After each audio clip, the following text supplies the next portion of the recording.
Oh yeah, I'm one of the students of Grandmaster Yip Man. I learned my Kung Fu in Hong Kong. So let's talk about the dummy. I mean the Wing Chun dummy. We also have few other names. One called Mui Fa Zhong because we need the space like a Mui flower. So we call Mui Fa Zhong. And the way design look like a human being, so we call it Mu Yan Zhong also. And the zhong original make is supposed to install in the ground. Like this diagram here shows you the top part of the dummy is round, made out of a trunk. And the bottom part is square. And we have to dig a square hole in the ground. And later on, 1949, since Yip Man came into Hong Kong, and he modified the zhong into this way. That's what we've been using now. And most of the zhong same, but only the difference is the bottom here in the air instead of go all the way down to the ground. And we also have two pieces of wood supporting the zhong, so like spring. And even better. So after this, Yip Man modify this zhong. And in the old days, I would say like the 50s, not too many people knows how to play the wooden dummy. Because the wooden dummy, you have to complete the free form, Siu Nim Tao, Cham Kiu, and Biu Ji. And later on, then you work on the zhong. The zhong is refine your techniques. And the zhong is not a weapon. Zhong is an equipment to make sure your hands in the right position. So you waste no position, you waste no distance, and that is the zhong used for. And someone, they have a wrong idea about the zhong. They keep thinking all the techniques from the zhong is for fighting, which is not true. This zhong, just an equipment, it works as a typewriter. You can't learn anything from typewriter, but you could use the typewriter to do a better job for writing.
The way the zhong set up, if this zhong belong to yourself, you have to set it up like fit your height. And if the zhong belong to a school or belong to a group, then you have to set up the zhong, this trunk here off the ground, 4 inches. That's a regular standard size. And this suppose could take it out. Whenever you don't use the zhong, you have to take all of these arms out. Otherwise, somebody might walk into it and get hurt. So these arms, before you praying, you have to check and make sure it's all right.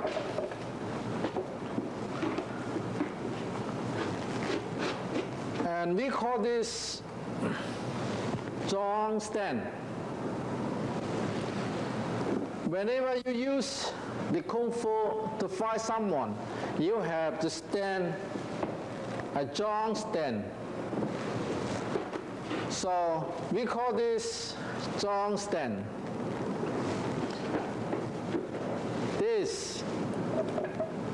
This arm here, how come a dummy have 3 arms? Because this dummy designed as a guy who knows Kung Fu. So this arm represents the low punch. Low punch. So we have this arm here. These 2 arms here, we call this door, Chinese moon.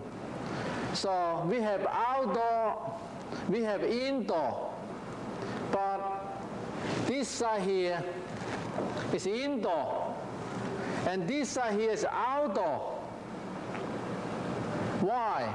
Because this is the door, let's say. Here is the door.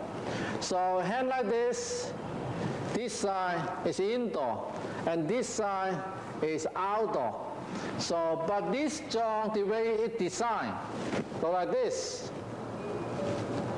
So this is indoor, this side is indoor.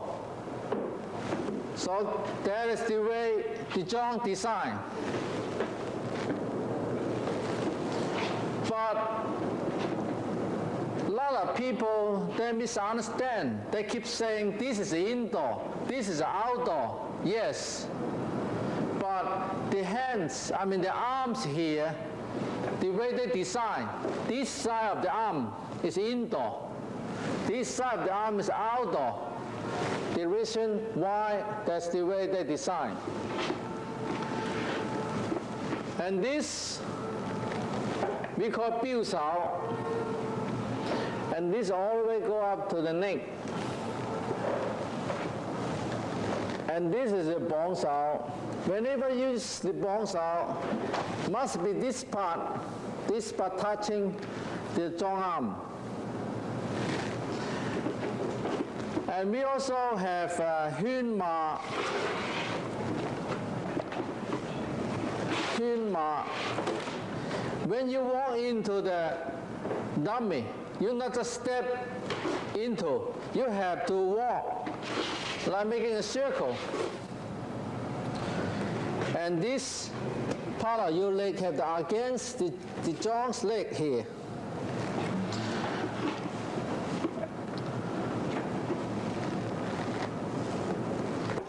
Biu Sao,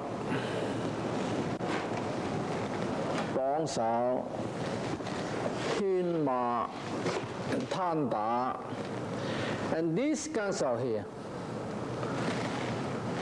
Just move your hip here. Move your hip. Instead of moving your arms, but the arms stay, move your hip.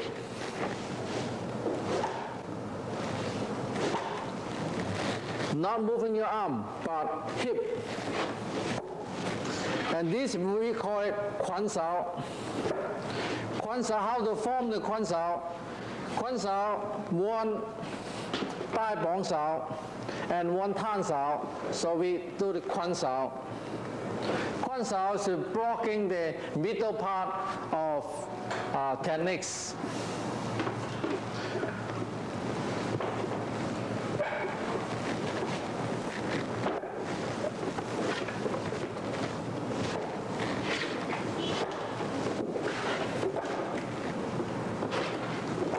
This Tan Sao is different. Before, this one here, we just use the hip. But this one now here, pull it out here. Use the hand. use the hands to do this gang sound. And this one here, hyun out, and this one up, and do together. Same time. And this one up, and this one down. So do it together. Every section we have closing this way. Whenever you see this, it means a section is over.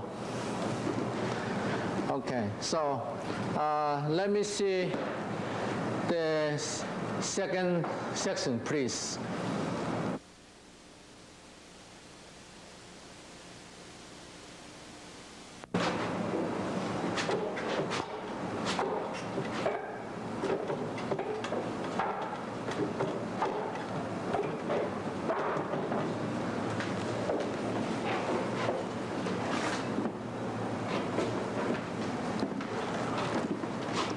This second section, the first section is to tell us how to get the center line and work a little bit around the center line. This section between you do the park out. As I explained it from the first section, this is outdoor hand. This is the outdoor sign, and this is the indoor sign. So, for example, if you throw me a punch here, I park like this, okay. But if I park this, your hand might come from here. And because my hand going out and your hand coming in, then I can't block it because different direction. I have to going out my hands and your hands coming in here. So do it again. Punch me. If I park like this, okay. See? Do it again. Okay. If the other hand come in. This is outdoor. Outdoor, we could do the parks out. But we not allowed to park indoor sign. Indoor parks are no good. If I do the indoor, do it again. Throw me a punch. Indoor, and your punch come in here, then my hand on the way going out. And I have to stop my hand, then come back. That will be too late. I have no time to make my hand come back here. So that's why we have to do the parks out outdoor sign instead of indoor sign, no good. That's why this John design this way. So if I park here, it means I park outdoor, okay?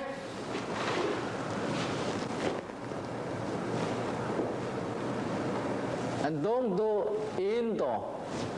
Parks are always outdoor. Okay? So now, when you do the parks out, my hand's still in my center line. This side, same.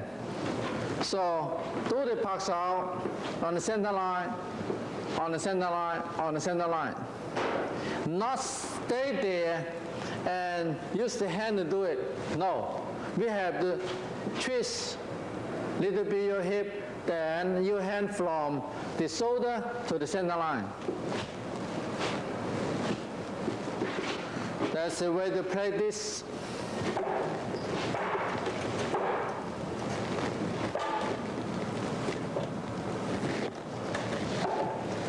This timing is very important. The hand coming back, the hand going out, the other hand going out. This timing is very, very important. You got to notice this.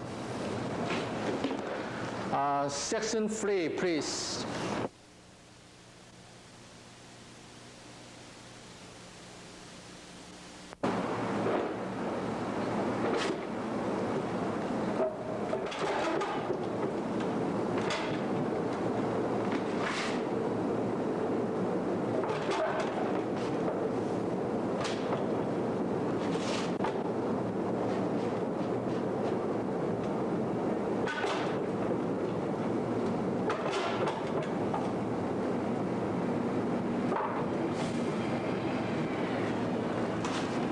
Okay.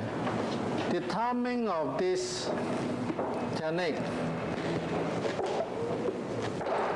is very important. Both hands together.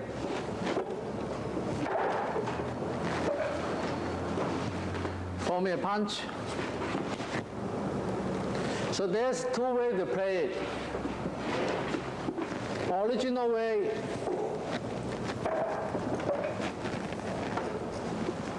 another way,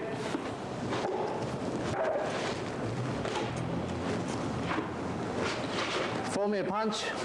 If I hit you, you fly away, then I have to do the side kick. If I hit you, you stay, then I have to do this front kick.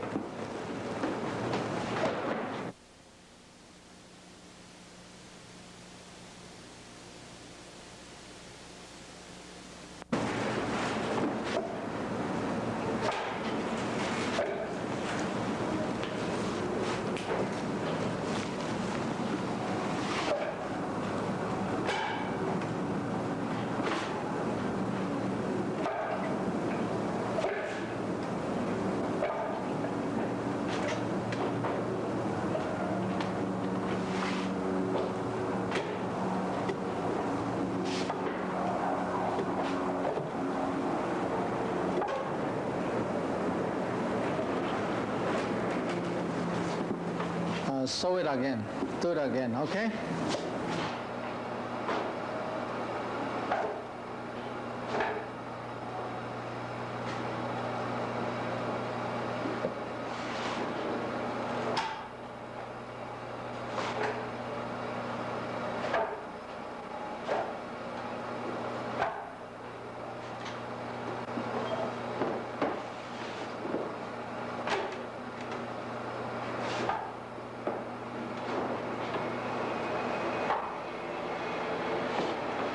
Section tell us which techniques is important, so we have to do that technique, like focus on the technique, the main technique such as this,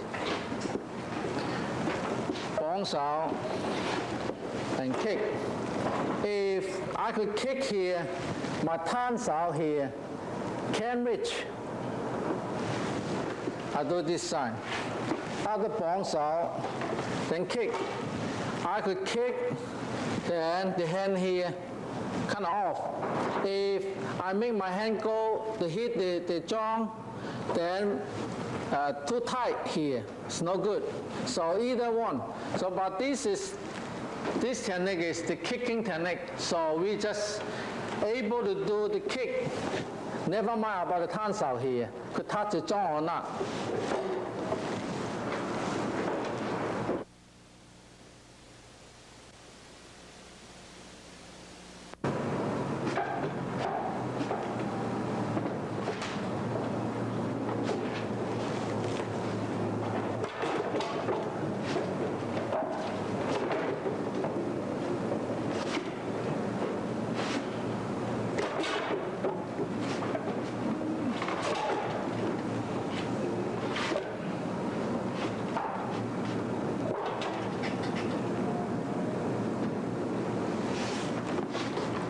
Okay, this section is showing the 鋪排掌, 鋪排.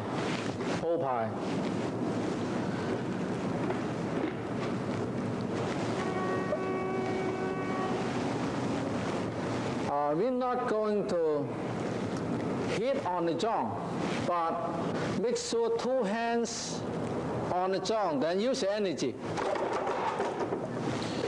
Make sure two hands on the jaw, use energy. Two hands on the jaw, use energy. Okay?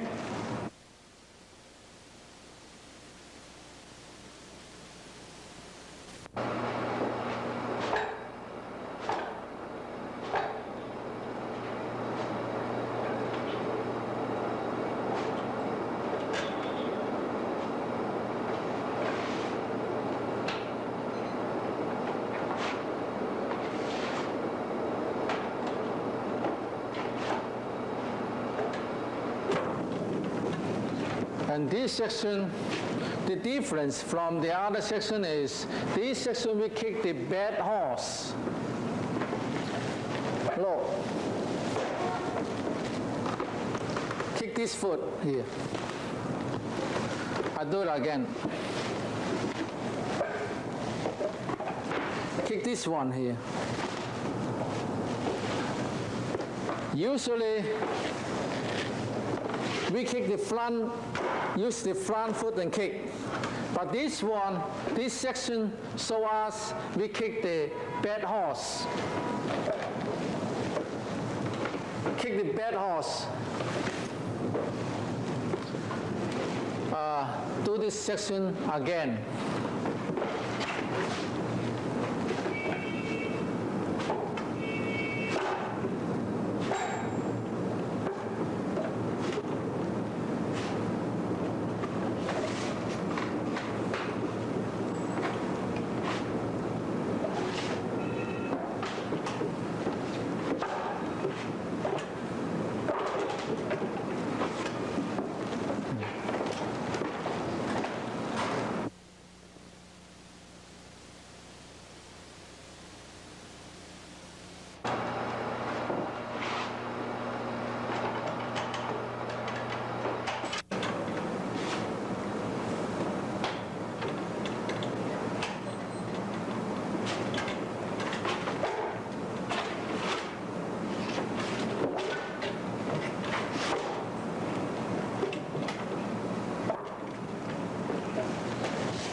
This section train us use the hand and the foot same time. I mean training the timing.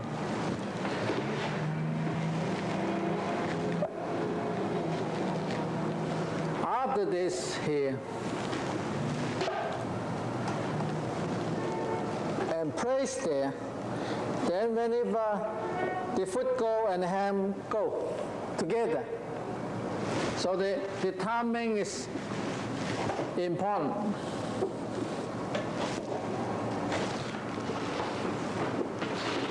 If I throw you a punch and you grab my hand,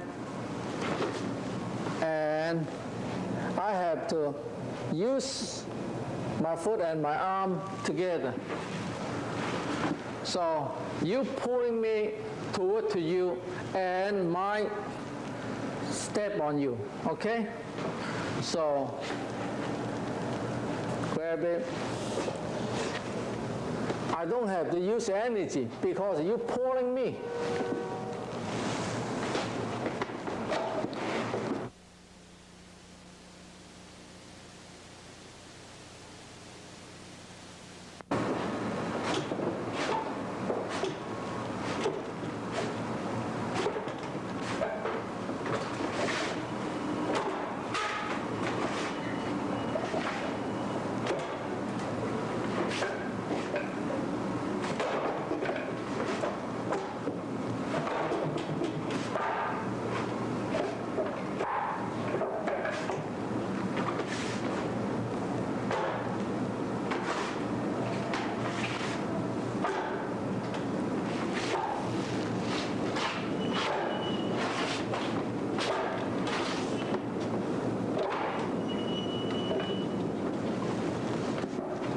This is the last section.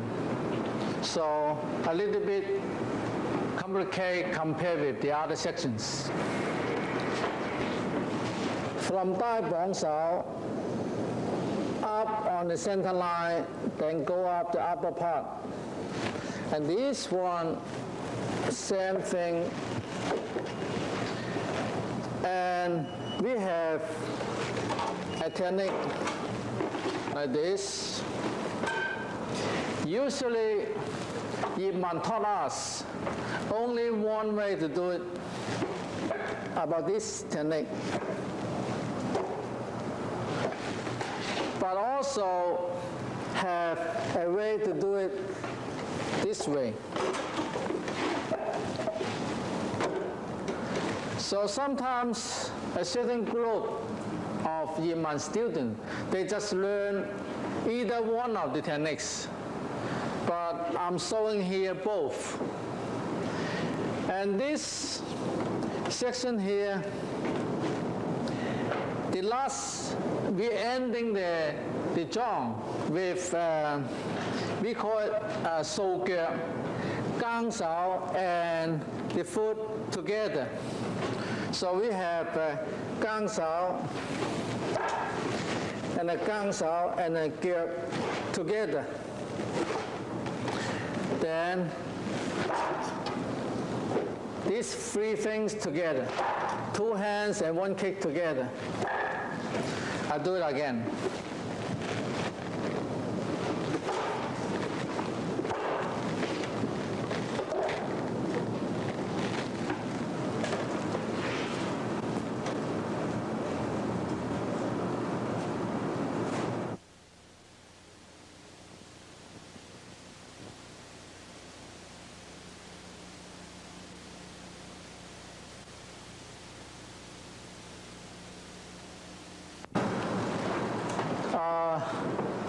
We play this zhong with, why we need a zhong? Because we doubt about our techniques from the forms, maybe not in the right position. So we need this zhong to mold our hands. So make sure we don't waste no space. That's why we need a zhong here. So we have all the different sections. The nature of each section is different. So as what you just see before. And we separate into different sections, which is not that important about the sequences. Sometimes you could just play the certain section from the zhong. You don't have to from the section 1 all the way to section 8. You just choose few sections to measure your arms, measure your techniques, make sure that your hands in the right position. Sometimes you spend like some time to do only one technique. You keep practice one technique on the zhong. Or sometimes you could even take a zhong, one of the zhong arm out and practice your kicks on the zhong. So you could use this zhong arms to train your arms harder by doing this.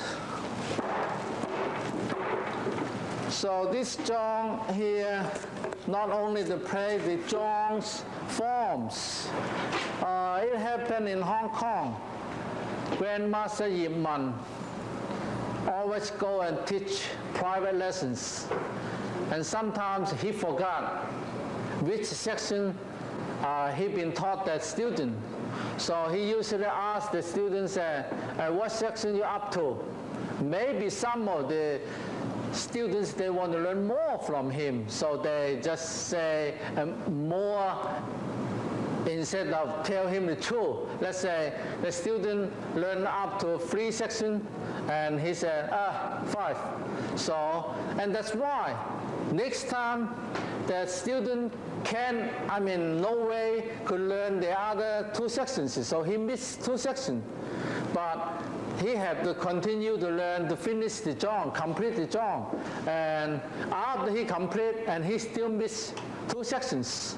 So he learned it from somewhere else and put them together, so the sequences is different.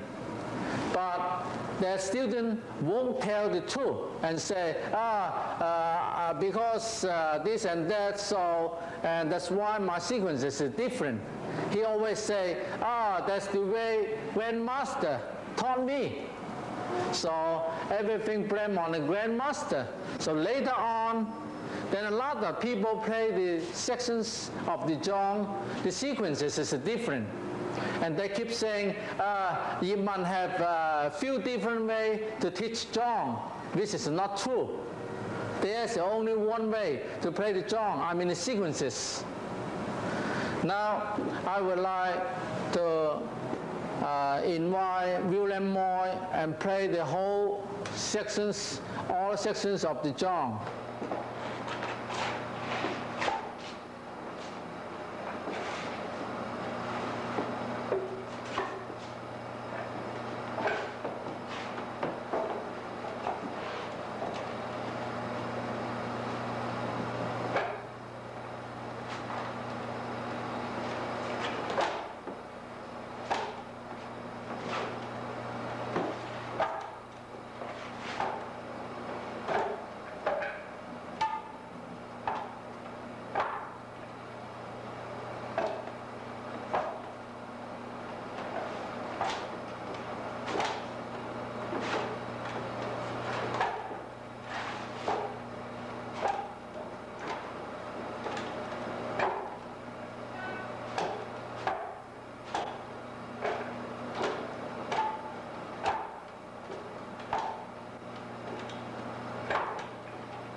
Grandmaster Yip Man, the way he teach Zhong, he always only teach 2 sections, and the rest, the other advanced or senior students to complete.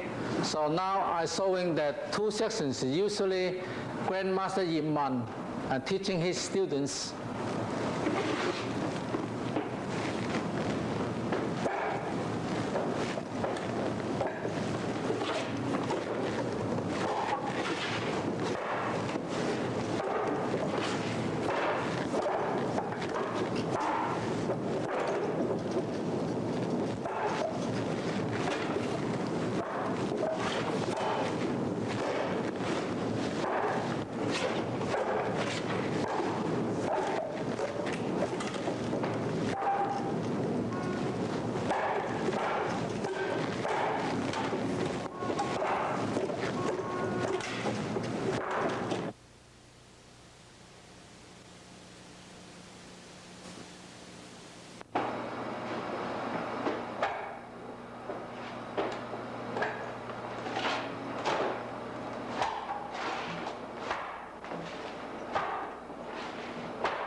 So the rest, he used to invite the senior students, the Kung Fu brothers, and teach the younger brothers. That is the way Yip Man teach the wooden dummy, Mui Fa Zhong or Mo Yan Zhong in Hong Kong.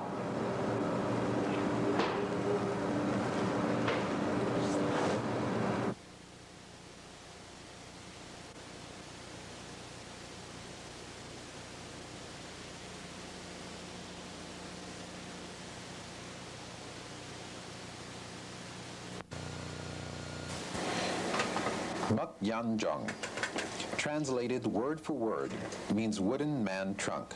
In other words, wooden dummy. Originally, it was known as the Mui Fa Zhong, Mui Fa meaning plum blossom.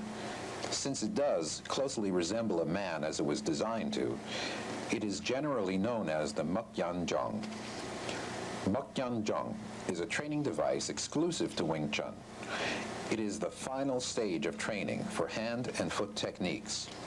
Therefore, those who have studied the 108 Muk Yan Zhong techniques must have first achieved a high level of proficiency in the art of Wing Chun. Those who truly know all of these techniques number but a few. Of those few, only a handful were taught by Yip Man himself. The 108 Muk Yan Zhong techniques include practically all the Wing Chun hand and foot techniques.